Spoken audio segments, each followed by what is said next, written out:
बहुत समय पहले की बात है। एक नगर में रामदास नाम का एक गरीब ब्राह्मण रहता था। वह भगवान विष्णु का परम भक्त था। उसकी पत्नी भी धर्मपरायण थी, लेकिन गरीबी के कारण उनका जीवन बहुत कठिनाई से बीत रहा था। कई दिनों तक उन्हें भरपेट भोजन भी नहीं मिलता था, फिर भी वे भगवान का नाम जपना नहीं छोड़ते थे। एक वर्ष अधिक मास आया।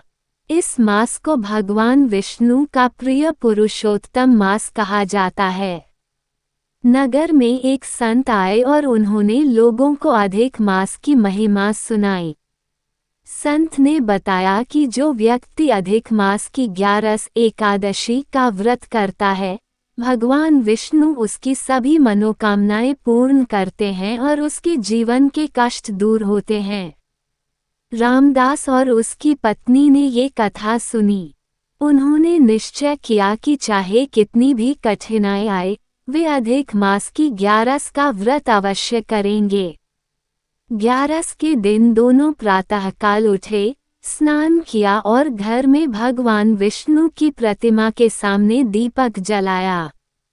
उन्होंने तुलसी दल अर्पित किया और पूरे दिन भगवान का भजन कीर्तन किया। भोजन तो दूर, उन्होंने जल तक ग्रहण नहीं किया। उसी नगर में एक धनी सेठ रहता था। वह बहुत अमीर था लेकिन अत्यंत घमंडी था। उसने रामदास का उपहास उड़ाते हुए कहा, भूखे रहने से कभी धन नहीं मिलता। भगवान किसी की मदद नहीं करते। रामदास मुस्कुराकर बोला, धन मिले या न मिले, मुझे अपने प्रभु पर विश्वास है। रात में रामदास ने भगवान विष्णु की कथा सुनी और जागरण किया। उसी रात भगवान विष्णु ने सेठ को स्वप्न में दर्शन दिए। भगवान ने कहा, तुमने मेरे भक्त का अपमान किया है। यदि तुम अपना कल्याण चाहते हो तो उसकी सहायता करो। सुबह होते ही सेठ घबराकर रामदास के घर पहुंचा। उसने रामदास से क्षमा मांगी और उसे अन्न, वस्त्र तथा धन भेंट किया। रामदास ने विनम्रता से सब स्वीकार किया और भगवान को धन्यवाद दिया। कुछ समय बाद रामदास का जीवन बदलने लगा। उसके घर में सुख समृद्धि आने लगी। उसकी गरीबी दूर हो गई, लेकिन उसने कभी अहंकार नहीं किया। वो हर अधिक मास में 11 का व्रत करता और लोगों को भी इसकी महिमा बताता। एक दिन भगवान विष्णु स्वयं साधु के वेश में उसके घर आए। रामदास ने उनका आदर सत्कार किया।